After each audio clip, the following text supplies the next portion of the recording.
Hello dear students, मैं हूं अजीम खान और आप देख रहे हैं मेरा यूट्यूब चैनल ई टॉपर्स। और आज का हमारा टॉपिक है एपी। तो देखिए एपी में आज हम लोग एपी के क्वेश्चंस को सॉल्व करना सीखेंगे, लेकिन उससे पहले हम ये जान लें कि हम पहचानेंगे कैसे कि दी गई जो सीरीज़ है वो हमारी एपी है या नहीं है। तो देखिए यहाँ पर मैंने ये लिखा आपका 2, 4, 6, 8, 10, इस तरह से ये टर्म्स चलते चले जा रहे हैं। ये जो हमारा 2 था ये हमारा फर्स्ट टर्म था, और ये जो 4 लिखा हो ये हमारा सेकेंड टर्म है, ये थर्ड टर्म है, ये फोर्थ टर्म और ये फिफ्थ टर्म। इसी तरह 6, 7, 8 टर्म चलते चले जाएंगे आपके इनफाइनाइट तक, है ना। तो देखिए इसमें एक्चुअली होता क्या है, सेकेंड टर्म से हम फर्स्ट टर्म को माइनस करते हैं। तो हमने क्या किया, यहाँ 4 से 2 को माइनस किया तो हमें मिला 2, ठीक है। उसी तरह देखिए जो थर्ड टर्म था, थर्ड टर्म से हमने सेकेंड टर्म को माइनस किया, 6 - 4 तो भी हमें क्या मिला 2। फिर हमने ले लिया फोर्थ टर्म, तो फोर्थ टर्म से हमने जब थर्ड टर्म को माइनस किया तो भी हम क्या देख रहे हैं, हमें मिल रहा है 2, है ना। तो देखिए यहाँ पर यहाँ पर भी 2 आया है, यहाँ पर भी 2 आया है, यहाँ पर भी 2 आया है। इसका मतलब जो दी गई सीरीज़ है वो हमारी एपी है, ठीक।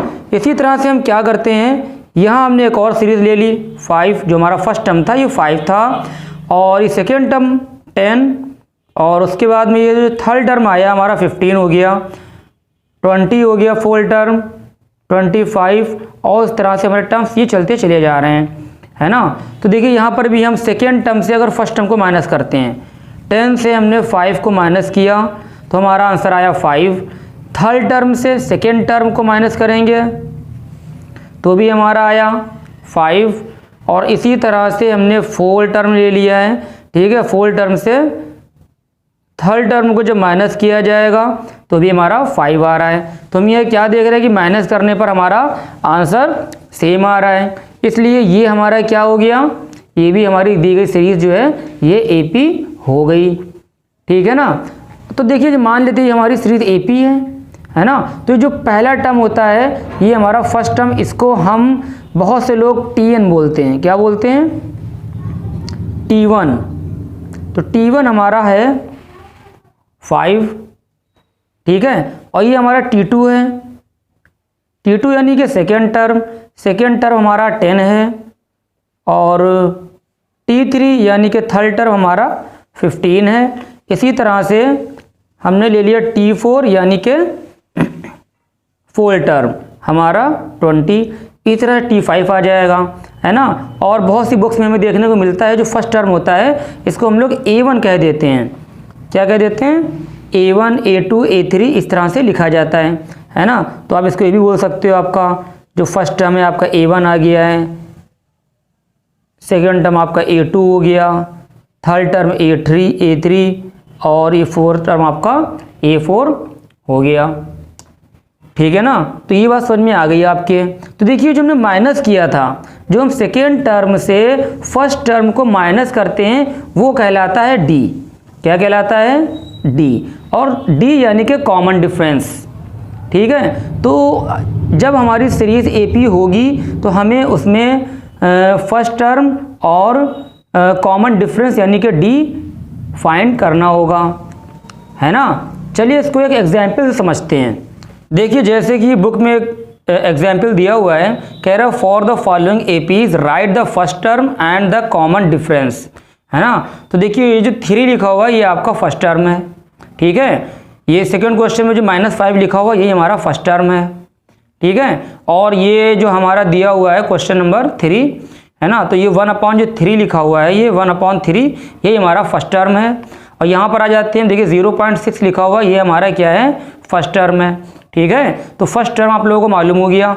अब ये कह रहा है कॉमन डिफरेंस, तो कॉमन डिफरेंस के लिए जो सेकेंड टर्म होता है, ठीक है, इससे हम ये फर्स्ट टर्म को माइनस कर देते हैं तो हमारा कॉमन डिफरेंस फाइंड हो जाता है।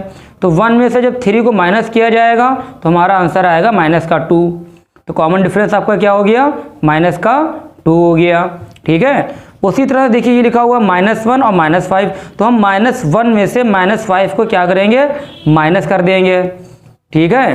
तो यानी कि सेकेंड टर्म में से फर्स्ट टर्म को हम क्या करें, माइनस कर दें, है ना। तो -1 में से -5 को जब माइनस करेंगे तो हमारा कुछ ना कुछ यहाँ पर आंसर आएगा। देखिए इन्होंने माइनस किया है, थर्ड टर्म में से हमने क्या किया, सेकंड टर्म को माइनस कर दिया है ना। तो ये 3 माइनस और -1 ऐड किया तो हमारा कॉमन डिफरेंस आ गया 4। यहाँ पर उन्होंने A3 माइनस A2 लिया हुआ है, यानी थर्ड टर्म में से सेकंड टर्म को माइनस किया है। हम अगर चाहते सेकंड टर्म से फर्स्ट टर्म को माइनस करते तो भी हमारा यही आंसर आ जाता, है ना। इसी तरह से इससे इसको माइनस कर दिया जाएगा, यानी A2 माइनस A1, तो हमारा कॉमन डिफरेंस आ जाएगा। उसी तरह से 1.7 से 0.6 को माइनस किया जाएगा तो हमारा कॉमन डिफरेंस आ जाएगा। ठीक है, तो उम्मीद करता हूँ आपको फर्स्ट टर्म और कॉमन डिफरेंस फाइंड करना आ गया होगा। चलिए थोड़ा आगे बढ़ते हैं। अब देखिए क्वेश्चन एग्जाम्पल नंबर 4, इसमें कह रहा है which of the following are APs, इसमें से कौन सी हमारी एपी है और कौन सी एपी नहीं है। If they form an AP, अगर जो दी गई सीरीज हमारी जो एपी है तो उसमें हमें कॉमन डिफरेंस फाइंड करना है और राइट 3 मोर टर्म्स, और उसके बाद हमें 3 टर्म्स और लिखने हैं। देखिए यहाँ पर ये मैं बता चुका हूँ पहले भी कि जो हमारी एपीज होती है उसका कॉमन डिफरेंस हमारा सेम होता है ना। तो यहाँ क्या किया जाएगा, ये 4 से हमने 2 को माइनस किया तो 2 आ रहा है, और 8 से 4 को माइनस किया तो 4 आ रहा है, और 16 से 8 को माइनस किया 8 आ रहा है। तो हमारा कॉमन डिफरेंस सेम नहीं आ रहा है। जब 4 से 2 को माइनस करेंगे तो 2 आ रहा है, और 8 से 4 को माइनस किया तो 4 आ रहा है। तो ये हमारी एपी नहीं है ना। तो देखिए उसी तरह से यहाँ पर भी किया जाएगा। ये हमारा फर्स्ट टर्म है, ये हमारा सेकेंड टर्म है। तो सेकेंड टर्म से हम फर्स्ट टर्म को माइनस करते हैं, ठीक है। उसके बाद हम थर्ड टर्म से सेकेंड टर्म को माइनस करेंगे, और फिर जो लिखा हुआ है यहाँ पर हमारा फोल टर्म, इस फोल टर्म से थर्ड टर्म को माइनस कर देंगे। तो अगर हमारा सेम आंसर आता है माइनस करने पर तो ये दी गई जो सीरीज़ है ये हमारी एपी में होगी, और कॉमन डिफरेंस निकालना मैंने आपको बता ही दिया है। उसी तरह से देखिए ये फर्स्ट टर्म सेकंड टर्म, तो हम सेकंड टर्म से फर्स्ट टर्म को माइनस करेंगे, फिर थर्ड टर्म से सेकंड टर्म को माइनस किया जाएगा, और फिर थर्ड टर्म से फोर्थ टर्म से थर्ड टर्म को माइनस किया जाएगा। तो अगर हमारा आंसर सेम आ रहा है तो ये हमारी एपी है, ठीक। उसी तरह से यहाँ पर भी सेकेंड टर्म से फर्स्ट टर्म को माइनस करते हैं, और सेकेंड टर्म से थर्ड टर्म से सेकेंड टर्म को माइनस करते हैं। अगर हमारा आंसर सेम आ रहा है तो क्या होगा, ये एपी में, ये सीरीज़ जो है आपकी एपी में होगी, है ना। और जब एपी में होगी तो हम कॉमन डिफरेंस फाइंड कर सकते हैं। कॉमन डिफरेंस हमारा क्या आना चाहिए, सेम आना चाहिए। देखिए ये एपी के क्वेश्चंस को सॉल्व करने के लिए हमारे पास एक फार्मूला होता है। फार्मूला हमारा होता है TN is equal to A plus N-1 into D, ठीक है। चाहे आप ये लिखिए और चाहे आप ये AN A plus N-1 into D, है ना। तो एक्चुअली nth टर्म ये भी आपका nth टर्म है, ठीक है ना। तो ये फार्मूला आप याद कर लीजिए, चाहे आप ये याद कर लीजिए, चाहे ये दोनों एक ही है इसमें। तो जैसे कि मैंने अभी आपको बताया कि कुछ बुक्स में जो nth टर्म होता है उसको TN से डिनोट करते हैं, और कुछ बुक्स हैं जो हमारी उसमें nth टर्म को हम AN से डिनोट करते हैं। तो हमारा फार्मूला हो गया। अब देखिए A क्या होता है, A हमारा फर्स्ट टर्म है ना, और जो N है ये नंबर ऑफ टर्म्स हैं कि कितने टर्म्स दिए जा रहे हैं, और जो हमारा D है ये है कॉमन डिफरेंस, है ना। चलिए क्वेश्चन लेते हैं और उसको हम सॉल्व करते हैं। देखिए अभी हमने सीखा A और D फाइंड करना, है ना। तो अगर कभी कभी क्या होता है हमें A और D मालूम होता है तो हमें सीरीज़ लिखने के लिए कहा जाता है। तो अगर हमें A और D मालूम है तो हम सीरीज़ किस तरह से लिखेंगे, तो हमारा फर्स्ट टर्म तो A हो गया, और जो सेकेंड टर्म होगा वो हमारा हो जाएगा A plus D, third term हमारा हो जाएगा A plus 2D, first second third, fourth term हमारा हो जाएगा A प्लस 3D, है ना। फिफ्थ टर्म हमारा हो जाएगा A प्लस 4D। तो इस तरह से चलता चला जाएगा। बात समझ में आ गई यहाँ पर जो है। तो देखिए ये जो मैंने यहाँ पर लिखा था TN, ये फार्मूला था हमारा जो है, और ये AN equal to A plus N-1 into D। तो अगर आपकी बुक में AN इक्वल टू दिया हुआ तो आप ये फार्मूला यूज़ करिएगा, और अगर आपकी बुक में ये TN equal to A plus N-1 into D दिया हुआ है तो आप इस फार्मूले को यूज़ करिएगा। चलिए इस बेस पर अब हम कुछ क्वेश्चन जो हैं वो सॉल्व करना सीखते हैं। देखिए यहाँ पर मैंने क्वेश्चन कॉपी कर लिया है। जो हमारा फर्स्ट टर्म है वो 7 है, और जो हमारा सेकेंड टर्म है वो 13 है, और जो हमारा थर्ड टर्म है वो 19 है। इसी तरह से हमारा एक फोर्थ टर्म होगा, फिफ्थ टर्म होगा, सिक्स टर्म चलते चले जाएंगे, है ना। तो देखिए यहाँ पर जो nth टर्म है हमारा वो आपका 205 है। तो ये कह रहा है इसमें टोटल कितने टर्म्स हैं, यानी फाइंड नंबर ऑफ टर्म्स। तो जो नंबर ऑफ टर्म्स होता है वो हमारा होता है n। क्या होता है? n, है ना। तो ये नंबर ऑफ टर्म्स निकालने के लिए हम फार्मूले का यूज़ करते हैं an is equal to a plus n minus 1 into d. ठीक है, तो इस फार्मूले के लिए हमें a मालूम होना चाहिए, d मालूम होना चाहिए, और नंबर ऑफ टर्म्स फाइंड करना था, यानी कि n फाइंड करना था, तो उसके लिए an भी मालूम होना चाहिए। ठीक, तो जो हमारा a है फर्स्ट टर्म वो हमारा ये हो गया, तो इसको नोट कर लेंगे हम, a इक्वल टू 7, और d में बता चुका हूँ, d में क्या करते हैं, सेकेंड टर्म से फर्स्ट टर्म को माइनस कर दिया जाता है। तो ये हमारा आ गया 6, डी भी मालूम हो गया, और ये जो लिखा हुआ है यहाँ पर ये 205 ये हमारा an है। ठीक है, तो इसमें हमको an भी दे दिया गया है, an हमारा है 205 यानी nth टर्म दे दिया गया है, इसके बाद कोई टर्म नहीं है, लास्ट टर्म है हमारा ये। ठीक है ना। तो अब करना क्या है, ये जो वैल्यूज़ आपको मालूम हो गई, ये वैल्यूज उठा के यहाँ पुटअप कर देना है, और पुटअप करने के बाद में सॉल्व कर लेना है कैलकुलेशन। तो देखिए an हमारा था 205, तो हमने an की जगह पर पुट कर दिया 205। a हमारा 7 है, प्लस n माइनस 1, n हमको नहीं पता है तो n माइनस 1 ऐसे ही रहेगा, इंटू d हमारा 6 है, इसको 6 मैंने पुट कर दिया यहाँ पर।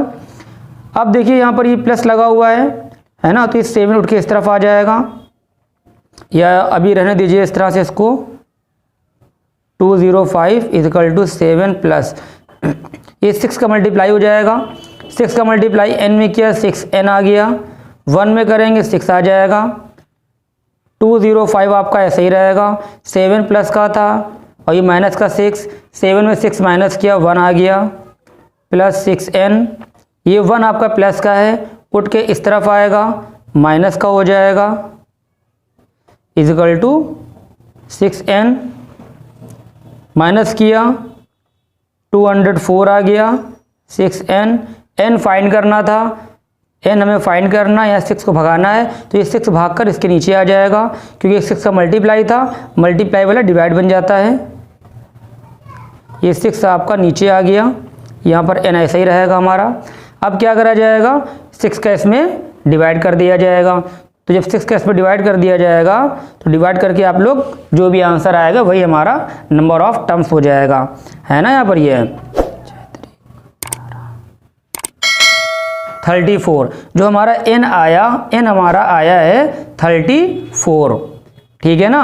तो यानी जो सीरीज दी गई थी यहाँ पर जो टोटल टर्म्स आएंगे वो हमारे 34 टर्म्स होंगे, जबकि यहाँ पर 1 2 3 4 टर्म्स दिए गए हैं ना, तो यहाँ पर बीच में और भी बहुत सारे टर्म्स होंगे, तो सारे टर्म्स मिलाकर जो टोटल टर्म्स हमारे होंगे 34 होंगे, है ना। तो यहाँ पर हमारा लास्ट टर्म होगा यानी जो nth टर्म होगा वो हमारा 205 होगा। ठीक है, चलिए एक एग्जाम्पल और लेते हैं और उसको भी हम सॉल्व करते हैं। देखिए जैसा कि क्वेश्चन स्क्रीन पर आ चुका है, इसमें कह रहा है which term of the AP 4 9 14 dash dash dash is 89, यानी कि ये कह रहा है कि जो हमारा 89 है वो कौन सा टर्म है ना। देखिए यहाँ पर 4 जो है हमारा फर्स्ट टर्म है, और 9 हमारा सेकेंड टर्म है, और जो हमारा 14 है वो हमारा थर्ड टर्म है। इसी तरह से हमारा 4 term 5th term 6th term चलते चला जाएगा, तो एक टर्म आएगा कहीं ना कहीं पर 89, तो वो कौन सा टर्म है, यानी कि नंबर ऑफ टर्म्स फाइंड करना है ना, n फाइंड करना है। तो हमारी जो सीरीज़ दी गई थी वो हमारी सीरीज़ दी गई है 4 9 14, ठीक है, और ये हमारा 89। तो ये कह रहा है 89 टर्म्स कौन सा है, तो हमने नोट कर लिया a equal to 4, d equal to 9 minus 4, इससे इसको माइनस कर दिया जाता है, सेकेंड टर्म से फर्स्ट टर्म को माइनस कर देते हैं, तो हमारा आ गया 5, और ये जो ये हमारा है an हमको दे दिया गया है 89। ठीक है, तो हम क्या करें, लगा दें फार्मूला हम nth टर्म का, a plus n minus 1 into d. N nth term हमको दे रहा है 89, क्योंकि कह रहा है विच टर्म इज 89, 89 कौन सा टर्म है? ए 4 था, ये देखिए 4 लिखा हुआ है। एन हमें नहीं पता है। डी हमारा माइनस करने पर 5 आया था, तो 5 हो जाएगा ये आपका, ठीक है। फिर वही करेंगे, 89 इजिकल टू 4 ऐसे ही रहेगा, प्लस 5 का मल्टीप्लाई ब्रैकेट में कर दिया जाएगा, तो आपका 5n हो जाएगा, और यहाँ पर आपका आ जाएगा 5 का n में किया 5n, और 5 का 1 में किया 5, ठीक है। तो यहाँ पर हमारा 89 4 और ये देखिए -5 यानी कि -1 आ जाएगा। साइन बड़े नंबर का आता है, 5 में से 4 को माइनस किया, -1 आ गया। अभी जो -1 है उठ के इधर आएगा, प्लस का हो जाएगा। मैं पहले ही बता चुका हूँ कि जो कोई माइनस की चीज़ होती है उठ के जो इक्वल का साइन होता है उठ के उस तरफ जाता है, तो आपका साइन चेंज हो जाता है। 89 और 190 आपका हो जाएगा 5n। ये देखिए 5n लिखा हुआ है, इसके बीच में कोई भी साइन नहीं आया है, इसलिए 5 भाग के 90 के नीचे चला जाएगा। अपॉन का साइन लगाना है, 5 लिख देना है, n ऐसे ही रहेगा यहाँ पर। अब 5 का 90 में डिवाइड कर देना है, तो आपका आंसर आ जाएगा 18, यानी कि जो 18th टर्म है, जो 18वां टर्म है, वो हमारा 89 होगा। First term, second term, third term, 4 5 6 7 8 9, यानी जो 18th टर्म होगा वो हमारा 89 होगा। तो हमारा आंसर क्या आ गया? 18। देखिए, मैं उम्मीद करता हूं कि आप लोगों को वीडियो समझ में आया होगा। अगर किसी चीज़ की प्रॉब्लम हो, कोई चीज़ समझ में नहीं आई हो, तो आप लोग कमेंट बॉक्स में कमेंट्स करके मुझसे पूछ सकते हैं। और हाँ, इसके सेकंड पार्ट को आप लोग ज़रूर देखिएगा, क्योंकि उसमें हम थोड़े से कुछ एग्जाम्पल और लेंगे ताकि आपका बेस और फंडा अच्छी तरह से क्लियर हो सके।